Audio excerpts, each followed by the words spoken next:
What's going on, everyone? Jeremy here from the Quartering. Happy Friday to you. Normally I do 3 or even 4 videos a day these days, but I think this might be my last one for the day, and we might do a live stream later this afternoon because, well, I haven't hung out with you guys in a really long time, and I feel like I'm missing you. Now, we all know there's no love lost between me and the organization known as Kotaku.com. In fact, hypothetically, if the building was burst into flames, there's only maybe one person I'd run in there to save. And since they've gone on a insane anti-beard rant lately, I'm not sure I would even go save them. Obviously, I can't mention names because it wouldn't be good for them. And it's unfortunate that that's the state of the industry, that being a normal human being with me inside of the games journalism space would be equivalent to career ending. Probably. Yeah, I mean, certainly, I don't know if you get blacklisted, but I have my list of frenemies in the game industry space, and I don't really shout them out too often because I don't want to hurt them. Now, big news out of Kotaku today.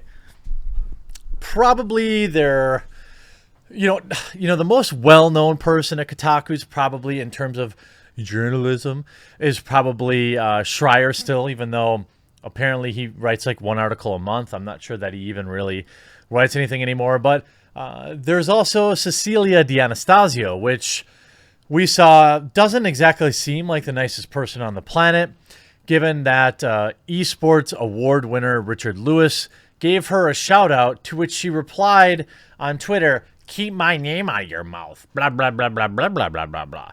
Simply because, well, games journalists have to close ranks. I understand it's that way. It sucks that it is that way. I can't imagine a situation where I'd want to be a part of that, where I have to willingly be part of the hive mind. It just removes your sense of individualism. It's like, we are game journalists. You must not speak ill of anybody who does my profession. They're not allowed to speak out against each other. I mean, you just don't see it ever. But anyway, second most popular probably on the site is Cecilia D Anastasio. Now, she's put out a bunch of interesting articles and exposés. She's done probably the closest to what you might call journalism for Kotaku out there. If you look at her list of articles that she's done throughout the years, it's been plentiful. And she's written only a few trash pieces, I think. You have the Razer CEO piece that broke yesterday, which is pretty interesting. The Riot thing, which essentially she started. Hopefully she gets a chunk of that money.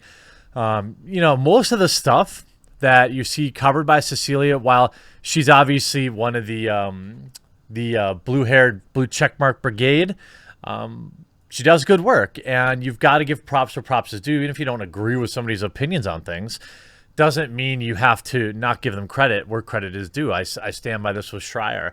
He, to me, is one of the weaseliest, paper-thin dudes in the game, but he generally does good work, and that's what you've got to say. Otherwise, you're one of them. Now, there are articles out there that Cecilia D Anastasio put out that are complete trash, like her famous "Ninja streams with a woman and world doesn't end."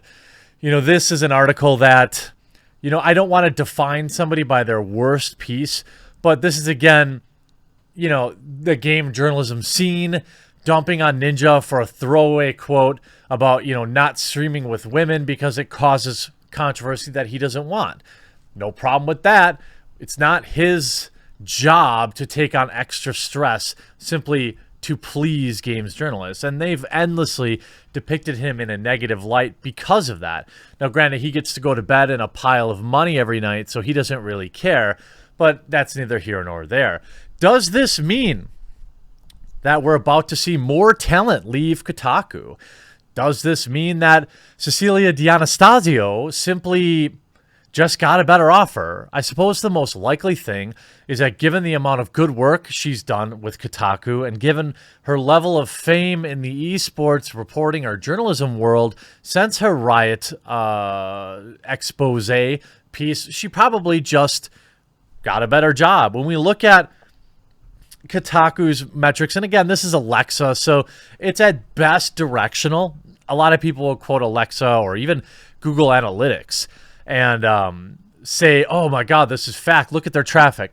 Nobody really knows their traffic unless you have access to their analytics, and even that isn't that great. Here's some interesting stuff, though. When you look at Kotaku, this is their Alexa ranking, so we can see, the last 90 days doesn't look good. This is their site ranks number 2,089 in global internet traffic and engagement over the past 90 days. Significant drop since September, like massively dropped. Now, it'd be interesting to see if that's just time of year. But, I could tell you for me as a YouTuber, views in, August, September are definitely lower than they are right now. That's why I'm pushing out more videos right now. And now I've learned, now that I've been doing this for a year, that I'll probably put out less videos in like March, April, May, and June because I know that just less people are interested. But, overall, the page views are down. The time on site is slightly down. Again, this is just directional. This isn't the exact numbers, so I wouldn't freak out about that. If you look at Wire, or, if you look at them maybe versus Polygon, the interesting thing here, though, is they are not seeing a seasonality depletion. In fact, they had similar peaks back in September. Both of them valleyed here in October, but Polygon continues to be on the rise. So I wonder what that's all about. I mean, honestly, this is a very interesting comparison. Again, a metric, because you can see the Alexa rank, of course, 1470 for them, and here 2089 for Kotaku. Both sites have more traffic than I could ever dream of. I run exclusively games.com, which covers just gaming and none of the political baloney sausage, so you should absolutely check it out. But I would settle for a crumb of the traffic these sites are getting. But I hope you do check it out. It's fan supported. That's exclusively games.com. Now, interestingly enough, when we look at Wired.com compared to Kotaku, it's just a bigger site. Wired does, some more interesting types articles. They're kind of like more corporate-y. I would say, you're looking at your keyword opportunities here. Well, let's ignore that stuff and just look at the ranks. Again, Alexa rank 1430 compared to Kotaku at 1430. Wait, that can't be right. Oh, I'm sorry. We're at Wired right now. Yes, Wired is 1430. And interestingly enough, you see them see a significant dip in October and early November as well. But you see them climb right back up. In fact, their peak in early December here is actually higher. That's an all-time high for the last 90 days on Wired.com. So getting Cecilia D Anastasio, given that I'm guessing they're just going to have her do the exact same work, it's probably good for them. I don't know that she brings a gigantic social media following, but if you look at Kotaku.com, they're 1,600. So, they're both incredibly high, but something's going on with Kotaku, I would say. Why did that appear to change? Oh, because I spelt it wrong. Kotaku. I should have had multiple tabs open for this, but I just thought, I'm a data guy. That's what I do for a living. There, Kotaku.com.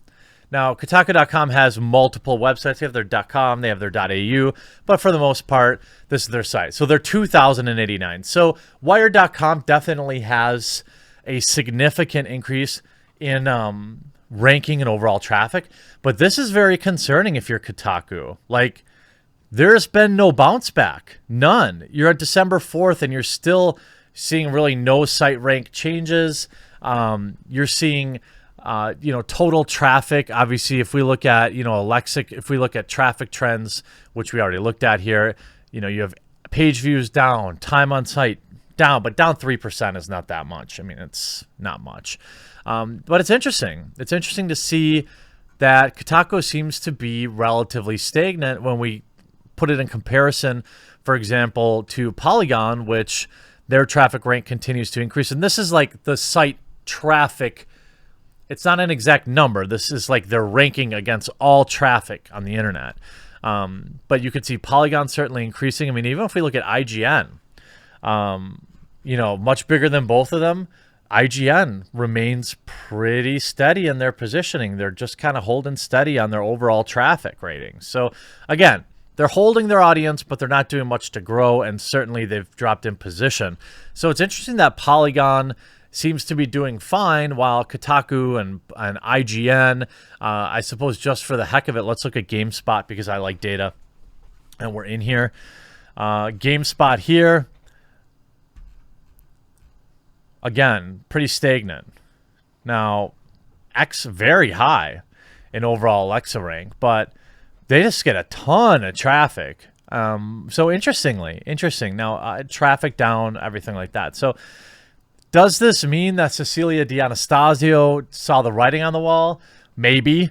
Does it mean that just a bigger fish stole away one of the bigger talents from a smaller competitor? Probably. 3 years after anime fan Dr. Steve Brule told me in the Kotaku comment to F off, I wrote a blog, Girls Fight with Their Butts and Bobs in the Wretched New Anime. Finally, I'm taking this advice. His advice. Thanks, Doc. Today is my last day at Kotaku. I never once imagined that I would find a full-time reporting job like this. One where I could be myself, better or worse, and live by and grow on my values. What's resurfacing in my mind as I pack up my stuff on my second day here, Editor-in-Chief Stephen Sotillo took me into a conference room to ask what I wanted to do at my cool new media job. We discussed covering MMORPGs, social media or social justice and video games, Twitch cybercrime. Stephen then turned to me and then very seriously asked whether I regularly watched anime. No, I replied. With as much coolness as I could in a bald-faced lie.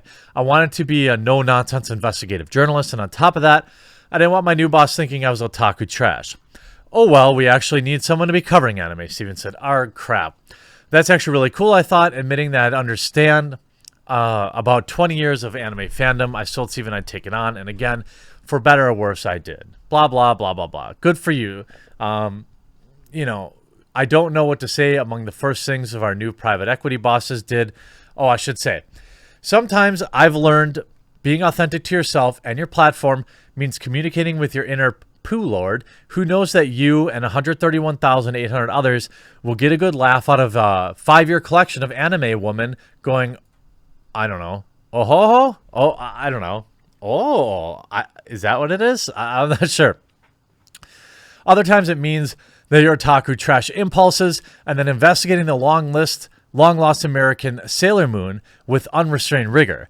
Most of the time, it means holding powerful people and organizations accountable and doing your best to secure justice for the people that they hurt. TBD, to be determined, doesn't mean ranking cereal. I don't know what else to say that among the first things our private equity bosses did was dissolve the investigative unit I was a part of. Thankfully, I was able to remain at Kotaku. Jezebel, Jalopnik, Gizmodo, the Root Lifehacker, and formerly Splinter, and Deadspin are places where the lightness and gravity of life were treated with the same realness with which we experience them. All of this is to say that I hope I offered even half the realness that any one Deadspin staffer did over my time here. I've learned there are big ramifications for media players who lack authenticity and values. Thank you so much for everything. Please follow me on Twitter to keep up with my work and email. So to me, Cecilia is leaving because of ownership. She's leaving because maybe Kotaku wants to go in a different direction with their articles and quote-unquote stick to sports. But to me, she's leaving probably under her own volition, which gotta say,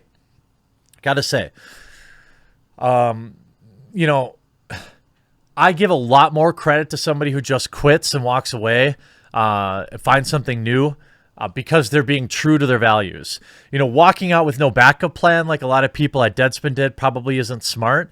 But it seems that Cecilia probably had a backup plan, took a few months to get it all put together, and made her tactful exit. I wonder if this means we're going to see other people like Jason Schreier maybe decide to leave, some of the other big names. It does beg the question, though. I'm going to finish on this. To the good ones out there, to the good video game content creators, even if you work for Kotaku.com, or if you work for a big media conglomerate that maybe doesn't have the best opinion in the gaming community, please take time to establish your own brand. Decide to work an extra 2 hours a day producing your own content somewhere else that isn't tied to a Kotaku.com or a Polygon or whatever. Unless you always want to be that dude or chick or dudette. I guess dude can be universal. If you're one of the good ones at Kotaku or Polygon, and there are a few, take the time to establish your own media. Take the extra time. Don't be happy making 60, 70 grand a year because, by the way, that's a great salary to write about video games. But I'm saying it won't last forever. And there's just a gigantic world of so much more out there if you build your own brand. View these jobs as a stepping stone and don't get lazy because you have a consistent paycheck. That message was for a few people out there who know who they are. And really anyone out there looking to create content in video games. I hope you enjoyed this video. We'll talk to you again real soon.